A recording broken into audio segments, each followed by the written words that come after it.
finalidade do nosso trabalho hoje é tentar colaborar com os senhores todos para que o nosso modelo cosmogônico seja ampliado. Vamos tentar compreender um pouco como que os espaciais enxergam a realidade, para que a gente, enfim, saia desse modelo rudimentar e comece a perceber outros níveis de coisas. Né? Com que finalidade? Porque isso, internalizado, realmente altera o nosso nível de percepção, altera o nosso padrão vibratório, nos colocando numa condição mais favorável para vivenciar o que temos necessariamente que vivenciar. Né? Nós vamos ver que, inclusive, a perspectiva dele, dos ETs, a respeito da transição, é uma perspectiva muitíssimo interessante. Quanto mais a gente conhece, mais a gente fica, vamos dizer assim, ligado na visão que eles têm do problema.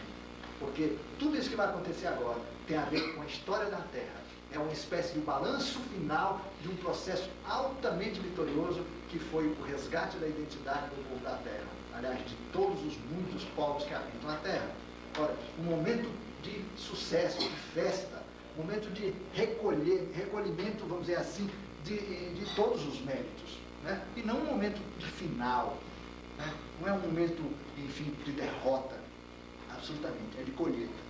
E nós temos que internalizar essa consciência para que, à margem das confusões que realmente vão acontecer, a gente possa ter a nossa tranquilidade e atravessar isso com toda tranquilidade. Sobre, por exemplo, no Rio de Janeiro, agora e mais para frente, a gente vai dar um curso, uma palestra, só sobre a questão da grande noite. Porque os 3 dias de escuridão, todo mundo falando isso. Existe uma canalização interessantíssima sobre isso. Ele falou, os 3 dias, a grande noite de fato vai acontecer. Explica o motivo dela, do ponto de vista da ciência dos espaciais, por que isso vai acontecer, o que significa isso, e depois vai dizer, sabe qual é o perigo disso? Nenhum. Agora, sabe qual vai ser o problema? Cabecinha de vocês. O que vai acontecer durante 3 noites, talvez não tenha acontecido em um século de confusão aqui na Terra.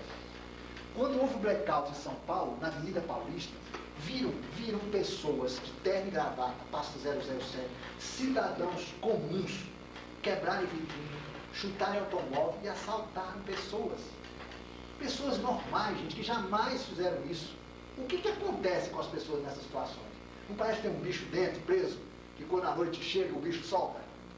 As pessoas talvez estejam vivendo, ou elas têm, vamos dizer, elas estão tão submetidas por uma estrutura cultural violenta, elas estão tão agressivas e não podem manifestar essa agressão, elas estão tão cansadas e exauridas que não podem dizer, elas são verdadeiros, sei lá, coisas ambulantes que diante da primeira oportunidade de manifestar todo esse ódio, essa raiva, inclusive a si mesmo, acaba vindo para fora. 3 noites é o suficiente para haver uma confusão no mundo inteiro, não por conta do fato de que vamos estar diante de um fenômeno metafísico incrível, não, mas por conta nós mesmos, da nossa loucura, da nossa ignorância e assim por diante. Os cientistas talvez até digam que de fato à noite esse fenômeno pode acontecer mesmo, mas é uma coisa natural. Os animais vão estranhar um pouco, as plantas vão ter alguns probleminhas também por causa da luminosidade, mas sabe de uma coisa, nem calor a gente vai deixar de ter, o Sol continua emitindo energia. E um dos fatores dessa ignorância, e que muito pouca gente sabe, é que o Sol manda para a nossa Terra, não manda luz. O Sol não é uma lanterna. Quem imagina que o Sol é uma lanterna, sabe que está ainda na astronomia de antes de Newton. Tem que avançar um pouquinho, né? Porque vem energia do Sol. O que é luminoso, gente? O que fica luminoso é a camadinha da atmosfera em volta da Terra, que é finíssima comparada, inclusive, com o diâmetro da Terra. Só há luminosidade na área atmosférica que recebe energia do Sol direta. O outro lado fica no escuro, na sombra. Maneira de dizer, sombra de uma energia. Tanto é que se você sai da Terra e vai para o espaço com uma nave improvisada qualquer, você vê que daqui para cá é pura escuridão. E frio.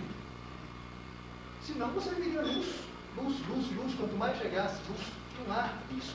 Vem energia. Agora, se a Terra, como diz os ETs, vai estar atravessando um campo de energia, de partículas, que não permite, por uns tempos, 3 dias, a conversão dessa energia numa faixa do espectro luminoso.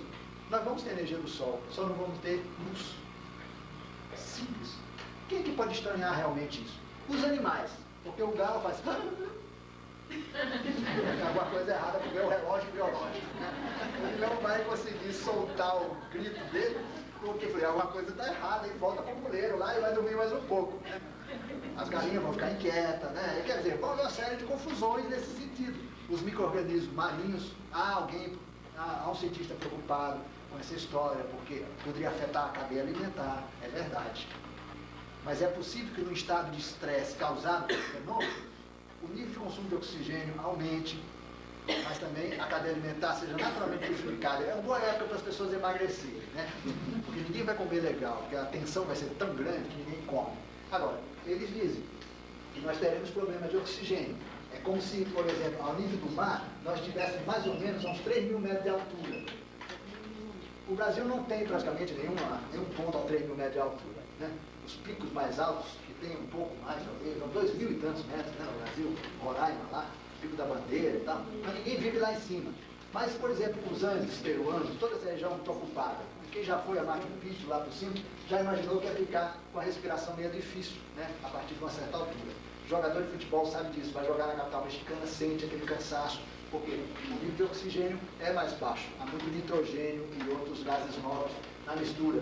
De modo que nós vamos nos sentir meio cansados. Ótima oportunidade para ficar sem fazer nada em casa, numa boa, tranquilo, acompanhando o noticiário, se é que vai ter noticiário. Porque acredita-se que essa camada, essa região que a Terra deve atravessar, pode perturbar profundamente, eletromagneticamente, as comunicações.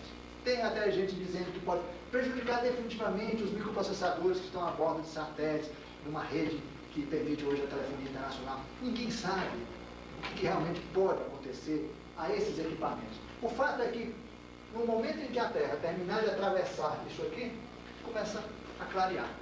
E tem mais. Vai ter um lado do mundo que fala, Deus me livre, aqui não são 3, são 4 noites, porque eles voltam justamente no início da noite normal deles. Então, eles vão ter mais uma noite ainda. Né? É um grande anel de energia que nós vamos ter que atravessar. O sistema solar todo atravessa, mas a Terra estará numa posição bem desfavorável. Uma repetição milenar de... A Terra já passou por outros cinturões. Sim, então isto é uma repetição, vamos dizer, de viagem cósmica. Sim, exatamente. Esses corredores aqui existem naturalmente nos chamados nos segmentos do braço galáctico. São grandes faixas de energias que ligam determinadas regiões escuras dentro do segmento do braço galáctico. São coisas que nós não conhecemos. Os ETs falam alguma coisa sobre isso, eu até tenho um pequeno trecho aqui complicado, mas que fala um pouco disso. Mas apenas para entendermos, a Terra vai atravessar uma região com campos eletromagnéticos de natureza desconhecida da nossa ciência. A ciência hoje já mapeou muito bem os chamados cinturões de Van Allen. São campos de energia que a Terra tem. Né? São cinturões que estão em torno da Terra. E entende que esses grandes campos de energia existem em todos os planetas, existem no sistema solar como um todo. Mas esse campo aqui é um campo não mapeado. Essa corrente de energia, ela eventualmente talvez seja galáctica. E nós vamos atravessá-la. Não vai acontecer nada. Agora, entre aspas, ou nada. Ou seja, perceptível, nada. Mas essa transição inaugura processos de mutação profunda na gente, que vão resultar em transformações a médio e longo prazo. Mas isso, gente, é porque faz parte do programa evolutivo. As coisas funcionam assim. É da maneira como a divindade opera, é através da realidade.